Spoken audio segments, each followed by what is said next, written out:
Beloved, I wish above all things that thou mayest prosper and be in good health, even as thy soul prospereth. My brothers and sisters, it is the will of God for you to be in good health.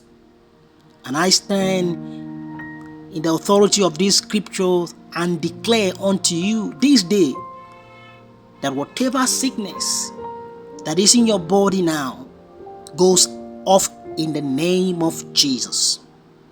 I pray that as the will of God is for us to be in good health and prosper, in anything we do, we shall prosper. Our soul shall prosper. Our soul shall receive strength in the name of Jesus.